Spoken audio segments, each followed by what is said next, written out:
this is or how excited I am. I'm the baby of my family. My patchwork quilt of a family is sitting over here. We are American.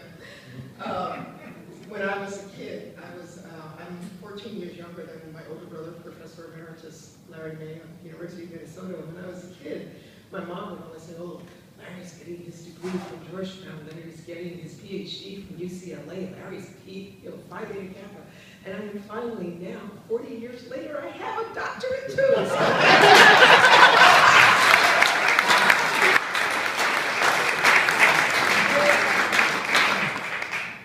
I'm an independent documentarian, and we spend all of our lives sort of in a little hole in the wall trying to take these thousands of yards and pieces of film and video and audio and trying to figure out how to make a whole out of it that's a coherent story that will be compelling to anyone else besides us. And by the time you've been working on a documentary for 5 years, you begin to feel like Fellini working inside your own brain.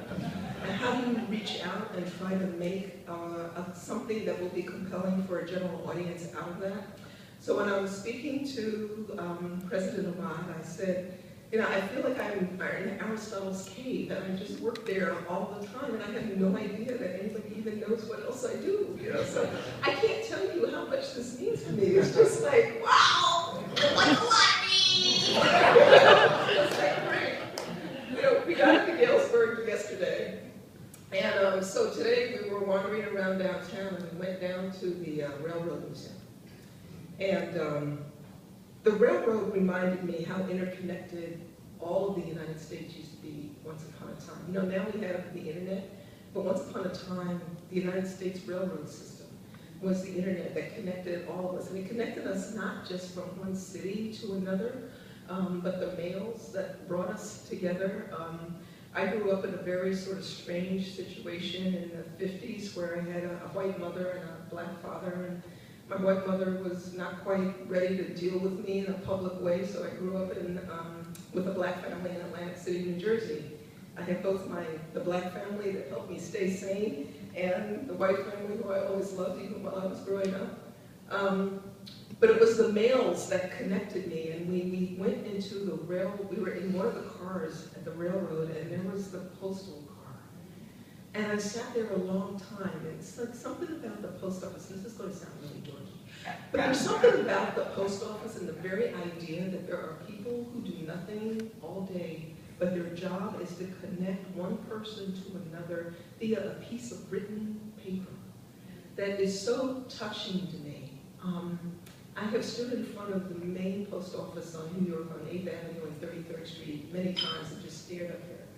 Neither rain, no snow, nor darker nights days these messengers from their anointed rounds. And it so touches me, and the connectivity of what we are as Americans touches me.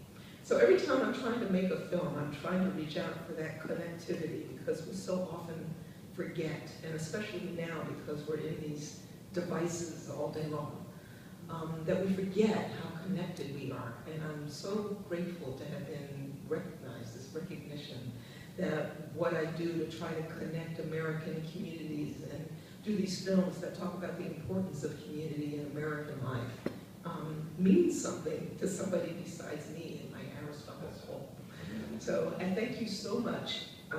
And I had other things I was going to say, but I feel like I'm done, so I'm done. I still feel like going through all this, and Bill, you can do the thing tomorrow. So thank you so much for this.